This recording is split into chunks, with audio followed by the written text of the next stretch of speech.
जी, अस्सलाम वालेकुम। आज हमारी ओरिएंटेशन क्लास है और उसमें हम सीखेंगे कि जो शेयर होता है वो क्या होता है। इसको बड़ी सिंपल एग्जांपल से समझते हैं कि आपका एक करियाना स्टोर है। गली मोहल्ले में करियाना स्टोर जो होता है वो, फर्ज करें आपका करियाना स्टोर है।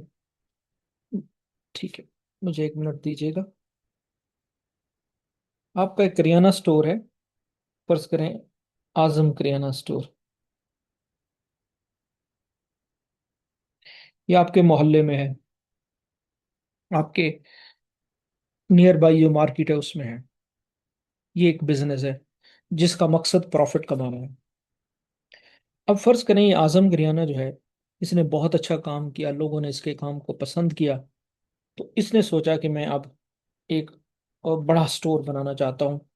ठीक है, और ये जो स्टोर होगा वो सिर्फ इसकी ब्रांचेस पूरे पाकिस्तान में होंगी। तो जब आपको इतना बड़ा सेटअप बनाना हो तो फिर आपको बहुत सारा पैसा चाहिए होता है। ठीक है, फर्ज करें ये, जैसे एग्जांपल आप इम्तियाज की ले लें। ठीक है, तो अब है तो वो किराना स्टोर ही, लेकिन उसका साइज बड़ा हो गया। इसी तरह से आजकल एक पोल्ट्री फार्म वाले थे, उन्होंने एक पोल्ट्री फार्म से, एक शेड से स्टार्ट किया, और आजकल में उन्होंने एक कंपनी बनाई है जिसका नाम है वादत। तो बिजनेस छोटा होता है तो एक बंदा उसको, उसका मालिक होता है। उसमें थोड़े पैसे चाहिए होते हैं तो एक बंदा वो पैसे पूरे कर देता है। जब आप बिजनेस को ग्रो करते हैं, बड़ा करते हैं, उसका साइज बड़ा करते हैं, तो फिर आपको ज्यादा पैसे चाहिए होते हैं। तो फर्ज करें ये आजम किराना स्टोर पूरे पाकिस्तान के या पाकिस्तान के मेजर सिटीज में ऑपरेट करना चाहता है। तो इसके लिए इसको ज्यादा पैसे चाहिए होते हैं। तो फिर उसका हल ये होता है कि एक आदमी इतने पैसे अफोर्ड नहीं कर सकता, तो फिर हम आम पब्लिक के पास जाते हैं, यानी जैसे मैं और आप हैं, और हम उनसे कहते हैं कि यार आप हमारे बिजनेस में हिस्सादार बन जाए। ठीक है, आप हमारे बिजनेस में हिस्सादार बन जाए, यानी शेयर होल्डर बन जाए। तो शेयर होल्डर, शेयर क्या है? बेसिकली यूनिट ऑफ ओनरशिप, जो आपकी मलकियत है उसकी इकाई है। ठीक है, हम मिसाल ले लेते हैं। फर्ज करें इसको 100 मिलियंस की जरूरत है। मैं आसान एग्जांपल ले रहा हूँ। फर्ज करें आपने पूरे पाकिस्तान में किराना स्टोर बनाना है, तो ये कंपनी होगी, लेकिन कंपनी समझ लें बड़ा बिजनेस। तो अब ये 100 मिलियन आपको चाहिए बड़ा स्टोर बनाने के लिए, और आप एक पब्लिक को कहते हैं यार हम एक शेयर की, यानी एक जो यूनिट है उसकी प्राइस 10 रुपए रखते हैं। इसको आमतौर पे हम फेस वैल्यू कहते हैं। ये शेयर यूं समझ लें जैसे करेंसी नोट होता है ना, करेंसी नोट, उस तरह एक समझ लें, एक पीस ऑफ पेपर होता है। और उसके ऊपर जैसे 10 रुपए के नोट के ऊपर 10 रुपए लिखे होते हैं, तो शेयर पे, उसके फेस पे, उसके मुंह पे 10 रुपए लिखे। तो यानी एक यूनिट जो है वो 10 रुपए का है, और टोटल कितने हैं? 100 मिलियन रुपीस हमें चाहिए बनाने के लिए कंपनी से। तो हम 100 मिलियन इकट्ठा करने के लिए इसको डिवाइड करेंगे 10 रुपए से। ठीक है, तो आंसर आ जाएगा 10 मिलियन शेयर्स।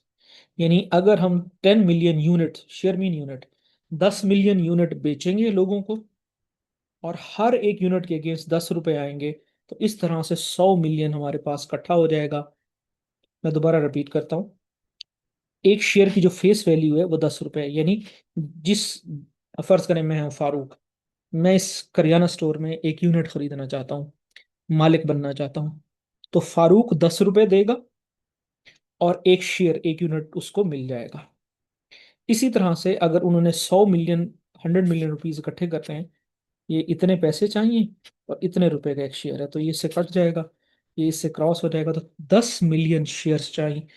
इन्हें इशू करने होंगे, आम पब्लिक को इशू करने का मतलब है पब्लिक को देने होंगे। हर शेयर के बदले में 10 रुपए मिलेंगे, और 100 मिलियन का कैपिटल इकट्ठा हो जाएगा।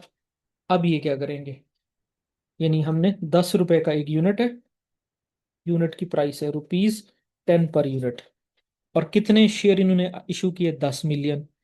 तो इनके पास कितने, कंपनी के पास, अयाज या जो भी, इम्तियाज जो भी करियाना स्टोर है, 100 मिलियन इनके पास इकट्ठे हो गए।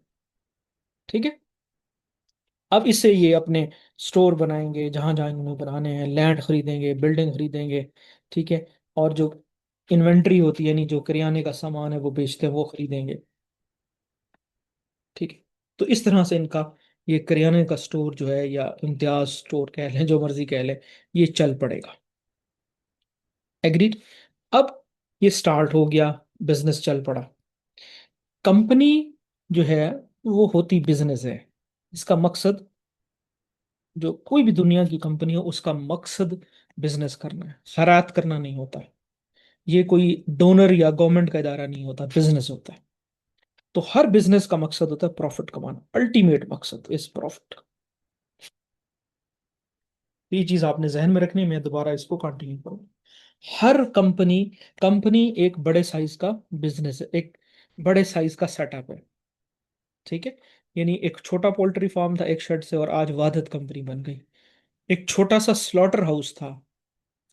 ठीक है। वो तरक्की करते करते पाकिस्तान स्टॉक एक्सचेंज में टॉम सेल के नाम से कंपनी बन गई। तो मैं आपको ये रियल लाइफ एग्जांपल दे रहा हूँ। तो कंपनी को आप समझें कि एक बिजनेस है, एक किराना स्टोर है, एक पोल्ट्री फार्म है, एक स्लॉटर हाउस है, लेकिन उसका स्केल बहुत बड़ा है। वो पाकिस्तान के अंदर भी ऑपरेट करते हैं और एक्सपोर्ट भी कर सकते हैं। लेकिन बहरहाल कंपनी का बुनियादी मकसद जो है वो प्रॉफिट कमाना होता है। तो यहाँ पर आपने इस बात को जहन में रखना है। मैं दोबारा इससे कनेक्ट करूंगा आप। ठीक है। जस्ट मुझे एक मिनट दीजिएगा, मैं इसमें स्लाइड और इंसर्ट कर लूँ, फिर हम चलते हैं। ठीक है।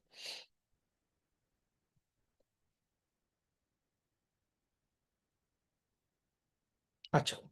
तो अब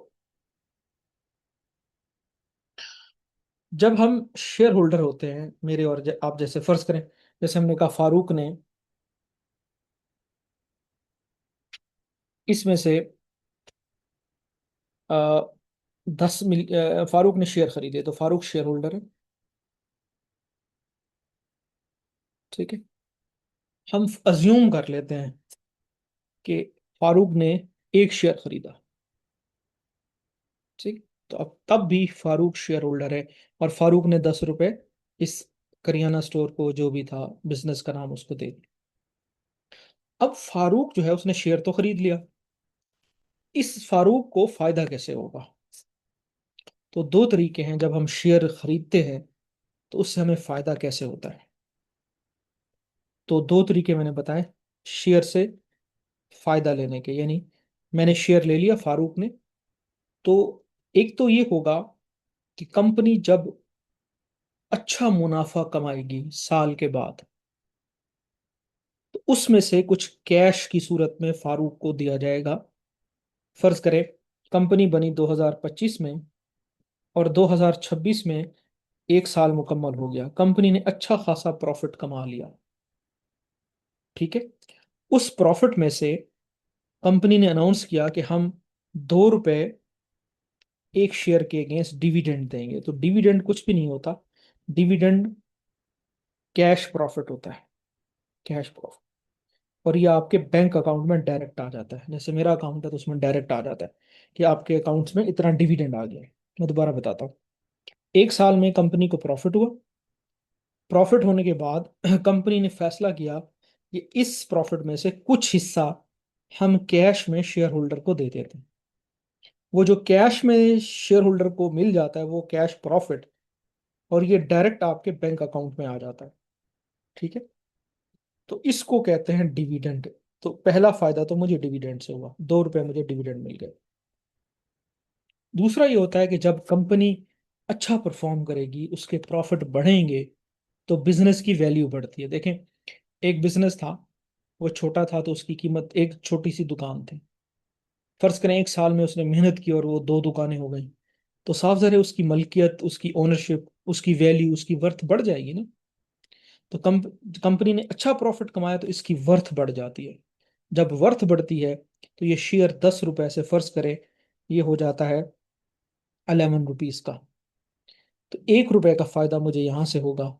इसको हम कहते हैं कैपिटल गेन। कैपिटल का मतलब होता है मेन, जैसे कैपिटल सीटी होता है, और गेन का मतलब है मुनाफा।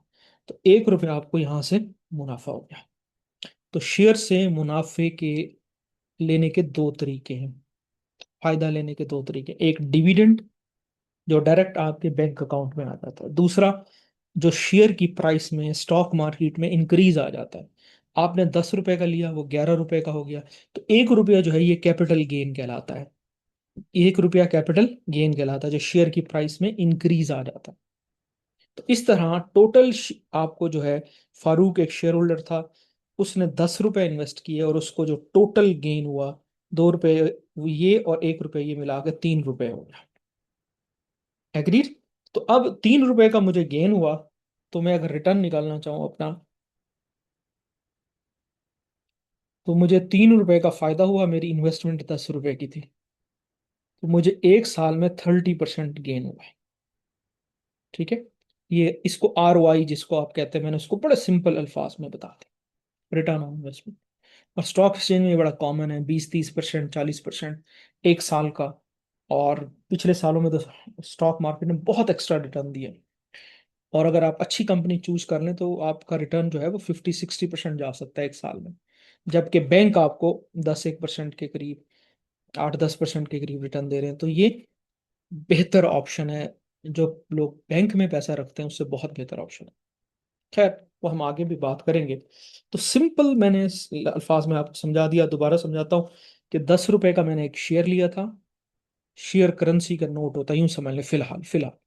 तो आप, फारूक ने 10 रुपए दिए, कंपनी ने उन्हें एक कागज दे दिया कि ये आपके पास है। ठीक है। और अब कागज नहीं होता, पहले होता था, बस समझाने के लिए। और वो 10 रुपए फारूक ने इन्वेस्टमेंट कर दी कंपनी में, तो 2 रुपए उसको कैश में मिल गया, इसको डिविडेंड बोलते हैं। और जो 1 रुपया उसकी प्राइस बढ़ गई, ये 11, इसे कैपिटल गेन कहते हैं। और ये कोई रॉकेट साइंस नहीं है, मैं आपको बताता हूँ। फर्ज करें आपने, मैं सिंपल एग्जांपल दूं, एक घर लिया 100 रुपए का, होता तो नहीं है, फर्ज कर लें 100 मिलियन कह लें, कुछ कह लें। ठीक है। तो अब 100 रुपए का अगर आपने एक हाउस बाय किया, तो उस, ठीक है, घर ले लिया, उसमें आपको एक रेंट मिलेगा और इसकी एक प्राइस बढ़ जाएगी। फर्ज करें 100 रुपए का लिया, एक साल बाद 110 रुपए का हो गया, तो ये 10 रुपए कैपिटल गेन है। सिर्फ समझा रहा हूँ, कोई रॉकेट साइंस नहीं। कैपिटल का मतलब होता है मेजर, बड़ा गेन। और फर्ज करें इसमें आपने पूरे साल में 20 रुपए का रेंट भी ले लिया। ठीक है। तो रेंट जो है वो 20 रुपए का और ये 10 रुपए का, तो आपका 30 रुपए का टोटल गेन हो गया। और इन्वेस्टमेंट घर पे 100 रुपए की थी, तो अगेन 30%। तो यही चीज शेयर में है, कोई रॉकेट साइंस नहीं। अच्छा, अब सवाल ये पैदा होता है कि दो तरीके हैं, एक डिविडेंड लेना शेयर से, और एक कैपिटल गेन लेना। यानी फारूक को, जो शेयर होल्डर है, उसने 10 रुपए इन्वेस्ट किए, 2 रुपए का डिविडेंड मिला, 1 रुपए का कैपिटल गेन। तो ये डिविडेंड और कैपिटल गेन मिलेंगे कब? क्या हर कंपनी देगी? नहीं, नहीं, हर कंपनी नहीं देगी। तो कौन सी कंपनी डिविडेंड और कैपिटल गेन देती है? यानी कौन सा शेयर खरीदें, किस कंपनी का शेयर खरीदें जिसमें हमें डिविडेंड भी मिले ज्यादा से ज्यादा और कैपिटल गेन भी मिले? तो अगेन अब कनेक्ट करें उस बात को, अगर मेरी स्लाइड आपको याद हो, कि जो हर बिजनेस होता है वो प्रॉफिट के लिए होता है। तो ये जो डिविडेंड है और ये जो कैपिटल गेन है, प्राइस का बढ़ना, ये उसी सूरत में होगा जब कंपनी प्रॉफिटेबल, जब कंपनी प्रॉफिट। अगर कंपनी लॉस में है, तो फिर आपको कुछ नहीं मिलेगा, ना डिविडेंड मिलेगा और ना ही शेयर की प्राइस। तो अल्टीमेट जो चीज है वो प्रॉफिट है, चाहे वो कैपिटल गेन हो। देखें, एक बिजनेस है वो प्रॉफिट कर रहा है, तो वो कैश में भी कुछ देगा, और उस बिजनेस की वर्थ भी बढ़ेगी, तो उसका शेयर भी बढ़ जाएगा। एक बिजनेस अगर लॉस में है, तो वो तो पहले अपने लॉस पूरे करेगा, वो कुछ भी नहीं देगा आपको, बल्कि उल्टा उसके शेयर की प्राइस कम होगी, वो 10 से 9 रुपए का हो जाएगा। और डिविडेंड भी कुछ नहीं देगा, 8 रुपए का भी हो सकता है, मैंने अज्यूम किया। तो सबसे बुनियादी चीज किसी भी शेयर की परफॉर्मेंस के लिए वो प्रॉफिट होता है। तो व्हाट इज प्रॉफिट, ये समझना बहुत जरूरी है। तो प्रॉफिट क्या होता है? तो बहुत सिंपल है। Profit is equal to sales minus expenses. अच्छा, सेल्स को रेवेन्यू भी बोलते हैं, इसको हम टर्नओवर भी बोलते हैं, तो ये डिफरेंट चीज है। आप सिंपली समझे, सेल्स माइनस एक्सपेंसेस, इसका डिफरेंस प्रॉफिट कहलाता है। कोई रॉकेट साइंस नहीं। ठीक है, तो इसको जरा हम देखते हैं कि फॉर एग्जांपल हम देखते हैं, चलिए हम सिंपल एग्जांपल ले लेते हैं। ठीक है, तो एक बुक शॉप है। ठीक है, उसने 1000 बुक सेल की, यानी फर्ज करें उसकी प्रोडक्ट, उसकी बुक एक ही जैसी है, सिंप्लीफाई करने के लिए 1000 बुक्स उसने बेची, सोल्ड की। और एक बुक की जो प्राइस थी, जो उसने कस्टमर से चार्ज की, वो ₹100 थी। तो इसकी सेल्स हो जाएगी, ₹100 उसने लिया एक यूनिट का, और 1000 यूनिट बेचे। इसको आप सीमेंट के बैग समझ सकते हैं, सीमेंट की कंपनी के लिए। तो ये प्राइस है और ये यूनिट्स है, बुक समझ सकते हैं कुछ भी। तो ये सेल आ गई ₹1,00,000 की, जिसको बिक्री कहते हैं आम अल्फाज में। यानी आपने जो पैसे लिए कस्टमर से जब आपने अपनी गुड्स दी। अच्छा, अब ये बुक शॉप है, तो इसके कुछ खर्चे होंगे इसके। ठीक है, सबसे पहले तो जो बुक आपने बेची है वो खरीदेंगे आप, तो उसकी खरीदने का खर्चा होगा। ठीक है, परचेज बुक की। फिर रेंट होगा उसका, फिर सैलरीज होंगी, फिर बिजली का खर्चा होगा, और इस तरह एक्सेट्रा एक्सेट्रा। तो इस बिजनेस को या इस शॉप को या इस कंपनी को रन करने के लिए आपको कोई ना कोई कॉस्ट चाहिए। तो ये जो है बुक शॉप, ये हमने अज्यूम किया कि पहले साल में उसने 1000 बुक्स बेची, और एक जैसी थी, और हर एक की प्राइस 100 है। तो उसको आमदन कितनी हुई या सेल्स कितनी हुई? 1,00,000। और उसके बुक का खर्चा, रेंट का, सैलरीज का, यूटिलिटी बिल का, प्रमोशन का, जो भी खर्चे थे, सारा कुछ उसने, टैक्स दिया, सब कुछ, सारे एक्सपेंसेस फर्ज करें वो 80,000 के थे, तो 20,000 प्रॉफिट। तो this is profit. Profit is the difference between sales and expenses. Expenses क्या होती है? वो कॉस्ट जो आप बिजनेस पर खर्च करते हैं, अगर ये खर्च नहीं करेंगे तो ये नहीं मिलेगा। अगर आपकी शॉप नहीं होगी, यानी रेंट नहीं देंगे तो शॉप नहीं होगी, तो फिर किताबें कहाँ रखेंगे? बुक्स ही नहीं होंगी तो बेचेंगे क्या? मुलाजमों को तनख्वाह नहीं देंगे तो वो नहीं चलेगा। बिजली का बिल नहीं पे करेंगे तो अंधेरा होगा, तो गाहक या एसी नहीं चलेगा। सो इस बिजनेस को या ये सेल्स को अर्न करने के लिए आपको कुछ खर्चा करना पड़ता है। तो 1,00,000 को कमाने के लिए आपने 80,000 खर्च किए। तो अगर एक सेल ज्यादा है और आपके एक्सपेंसेस कम है तो ये प्रॉफिट है, अदरवाइज फिर ये लॉस हो जाता है। अगर सेल्स 1,00,000 की हो और आपके जो एक्सपेंसेस हैं वो अगर फर्ज करें आपके हैं 1,40,000, तो 40,000 आपका लॉस हो जाएगा। इसको हम यूँ लिखते हैं नेगेटिव। तो ऐसी कंपनी जिसमें लॉस होगा, उसके शेयर ना तो डिविडेंड देंगे और ना ही कैपिटल गेन देंगे, बल्कि वो कैपिटल डिविडेंड भी नहीं देंगे, और कैपिटल गेन की बजाय कैपिटल लॉस होगा। तो सारी बात प्रॉफिट की है, कि प्रॉफिट हम कैसे यानी जो सबसे बुनियादी चीज होती है वो प्रॉफिट होती है। तो ये मेरी वो एक बेसिक ओरिएंटेशन क्लास थी। इसी पे जो है वो आज हम अपनी पहला सेशन एंड करते हैं, फिर अगला सेशन इंशाल्लाह इसको हम बाद में शुरू करेंगे। तो आई होप कि ये सारी चीज़ें आपको समझ आ गई हैं। तो मैं इसी पे अपनी आज की पहला सेशन जो है वो मैं एंड करता हूँ।